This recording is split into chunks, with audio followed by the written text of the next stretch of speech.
আসসালামু আলাইকুম। আশা করি সবাই ভালো আছেন। ফেসবুকে বিজ্ঞাপন রান করাকে মূলত আমরা ফেসবুক অ্যাড ক্যাম্পেইন বলি। আর প্রকৃত অর্থে এটা হচ্ছে ফেসবুক অ্যাড ক্যাম্পেইন। তবে আপনারা যখন ফেসবুক পেজে ঢুকবেন তখন দেখবেন প্রত্যেকটা পোস্টের নিচে লেখা আছে বুস্ট পোস্ট। তবে সেই বুস্ট পোস্ট কেন? যদি অ্যাড ক্যাম্পেইন করি, ক্যাম্পেইন রান করতে হয়, তাহলে বুস্ট পোস্ট দ্বারা কি বোঝায় বা বুস্ট পোস্ট কেনই বা করতে যাব? তো বুস্ট পোস্ট কেন করবেন সে ব্যাপারটা নিয়ে একটু বলি। প্রথমত বুস্ট পোস্ট শব্দটা ব্যবহার করেছে বা এই অপশনটা রেখেছে ফেসবুক তাদের জন্য যারা একেবারেই নতুন এবং খুব সহজেই যেন 2 থেকে 3টা ক্লিক করে একটা ক্যাম্পেইন রান করে ফেলতে পারে, তাদের জন্য বুস্ট পোস্ট মূলত। আর অ্যাড ক্যাম্পেইনের ক্ষেত্রে যে ব্যাপারটা হচ্ছে আর বুস্ট পোস্ট ক্ষেত্রে দুইটার মধ্যে কিছুটা পার্থক্য আছে। অ্যাড ক্যাম্পেইনের ক্ষেত্রে আপনি আপনার মতো করে ভিন্ন ভিন্ন ভাবে এইটাকে কাস্টমাইজ করতে পারবেন, অপটিমাইজ করতে পারবেন। শুরুর দিকে আপনি বিভিন্ন ভাবে ওইটাকে রান করতে পারবেন, তবে বুস্ট পোস্টের ক্ষেত্রে সেটা পারবেন না। আবার বুস্ট পোস্টের ক্ষেত্রে একটা সুবিধা হচ্ছে আপনি যখন কোনো ক্লায়েন্টের পেজে বুস্ট করেন বা ক্যাম্পেইন রান করেন এবং সে যদি আপনার অ্যাড অ্যাকাউন্টে অ্যাক্সেস দেয় বা আপনার ফেসবুক আইডিতে এডিটর বা মডারেটর বা অ্যাডমিন হিসেবে আপনাকে অ্যাক্সেস দিয়ে থাকে, সেই ক্ষেত্রে আপনি যদি বুস্ট পোস্ট না করেন তাহলে কিন্তু সে বিজনেস সুইচ থেকে সেই অ্যাডটা দেখতে পাবে না যে আসলে আপনি বুস্ট করছেন কিনা। সেক্ষেত্রে আপনার অ্যাড অ্যাকাউন্টের অ্যাক্সেস দিতে হবে অথবা স্ক্রিনশট দিতে হবে যদি আপনি অ্যাড অ্যাকাউন্ট থেকে অ্যাড রান করেন। অর্থাৎ বিষয়টা একটু জটিল মনে হচ্ছে কথাটা, আমি একটু সুন্দর করে বুঝিয়ে বলি। একটা হচ্ছে বুস্ট পোস্ট আর একটা হচ্ছে ফেসবুকের অ্যাড ক্যাম্পেইন। আপনি যদি অ্যাড ক্যাম্পেইন রান করেন তখন ক্লায়েন্ট তার ডিভাইস থেকে সেটা সে দেখতে পাবে না। আর আপনি যদি বুস্ট পোস্টে ক্লিক করে রান করেন তাহলে ক্লায়েন্ট তার ডিভাইস থেকে তার পেজ থেকে অ্যাড চলতেছে সেটা দেখতে পাবে। তবে এই দুটার মধ্যে কোনটা বেটার? অবশ্যই অ্যাড অ্যাকাউন্ট থেকে অ্যাড ক্যাম্পেইন রান করাটা বেটার। আর অ্যাড ক্যাম্পেইন রান করলে সে যদি দেখতে চায় কত ডলার গেছে, কি অবস্থা, সেই ক্ষেত্রে আপনাকে আপনার অ্যাড অ্যাকাউন্টের অ্যাক্সেস দিতে হবে ওনাকে অথবা স্ক্রিনশট আকারে তাকে বলতে হবে। তো আমি আজকে আপনাকে বেসিক যে বিষয়টা আছে সেটা আপনাকে একটু দেখাবো, অর্থাৎ বুস্ট পোস্ট থেকে কিভাবে অ্যাড রান করবেন। তো আমি সরাসরি কম্পিউটার স্ক্রিনে চলে যাচ্ছি, এখান থেকে দেখাচ্ছি। তো এই হচ্ছে আমি কম্পিউটার স্ক্রিনে চলে আসছি এবং আমি এখান থেকে আহ, একটা লিংকে যাচ্ছি এবং এখান থেকে আমি একটা বুস্ট করবো। এই যে আহ, দেখতে পাচ্ছেন একটা পোস্ট। আমি এটাকে কি করব? বুস্ট করব। আচ্ছা, আমি অন্য আরেকটা অ্যাড অ্যাকাউন্ট থেকে এটা করতেছি। দেখেন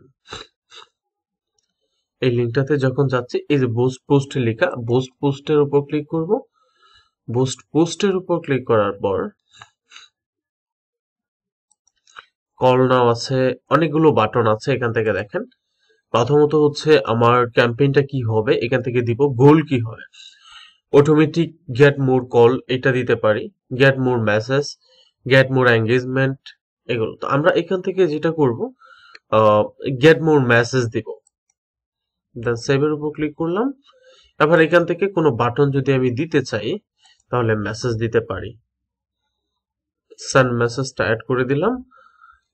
এবার হচ্ছে আমরা একটু নিচে যদি যাই, এখান থেকে যে স্পেশাল অ্যাড ক্যাটাগরি, ফেসবুকে মূলত 4টা স্পেশাল অ্যাড ক্যাটাগরি রয়েছে। আমাদের এই 4টা স্পেশাল অ্যাড ক্যাটাগরির মধ্যে যদি কোনোটার মধ্যে পড়ে তাহলে দিব। যেমন হচ্ছে সোশ্যাল ইস্যু, তারপর হচ্ছে ইলেকশন বা পলিটিক্যাল কোনো কিছু হলে, হাউজিং, এমপ্লয়মেন্ট, ফাইন্যান্সিয়াল প্রোডাক্ট, এটা একটার মধ্যেও পড়ে না। হ্যাঁ, তো আমরা এই জন্য এটা দিব না।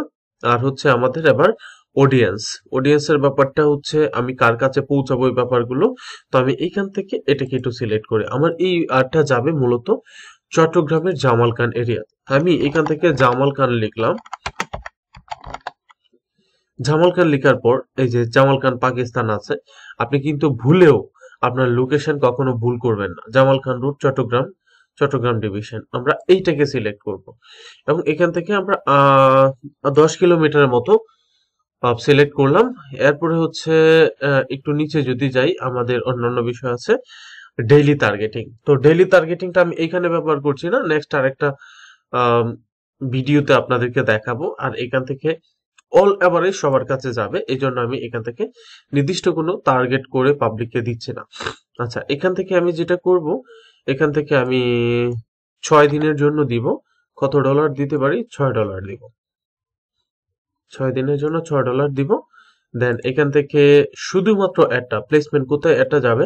Facebook, Instagram, Messenger. আমি ফেসবুকে নিব, শুধু ইনস্টাগ্রাম অফ। শুধুমাত্র ফেসবুকে যেন অ্যাডটা যায়। আর আমার আগে থেকেই কার্ড অ্যাড করা আছে। Then complete. এবার আমরা পাবলিশড-এর উপর ক্লিক করব। পাবলিশড-এর উপর ক্লিক করার পর এটা পাবলিশড হয়ে যাবে। আর পাবলিশড হয়ে গেলে এখান থেকে আমরা দেখতে পাবো এই মানে অ্যাড রান হয়েছে বা ইন রিভিউতে আছে, এই ব্যাপারটা একটু দেখাবে। এই যে দেখেন অ্যাড ক্রিয়েট হয়ে গেছে এবং এই যে এটা স্ট্যাটাসটা হচ্ছে ইন রিভিউতে আছে। Go to add centre click করলাম। দেন এটা এখান থেকে দেখাবে ইন রিভিউতে আছে। এই যে ইন রিভিউতে আছে, এটা এখান থেকে দেখাচ্ছে। তো কিছুক্ষণ পর এটা অ্যাক্টিভ হয়ে যাবে। যেমন এই এই পেজেরই আরেকটা বুস্ট রান করে দিয়েছিলাম, ওটা অ্যাক্টিভ আছে। এই যে অ্যাক্টিভ আছে আর এটা হচ্ছে ইন রিভিউতে আছে। আশা করি আপনারা বিষয়টা খুব সূক্ষ্মভাবে বুঝতে পেরেছেন, খুব ভালোভাবে বুঝতে পেরেছেন। তো এই ছিল ব্যাপার। তো সবাই ভালো থাকবেন, সুস্থ থাকবেন সেই প্রত্যাশায় বিদায় নিচ্ছি এবং নেক্সট ক্লাসগুলো দেখবেন। আসসালামু আলাইকুম।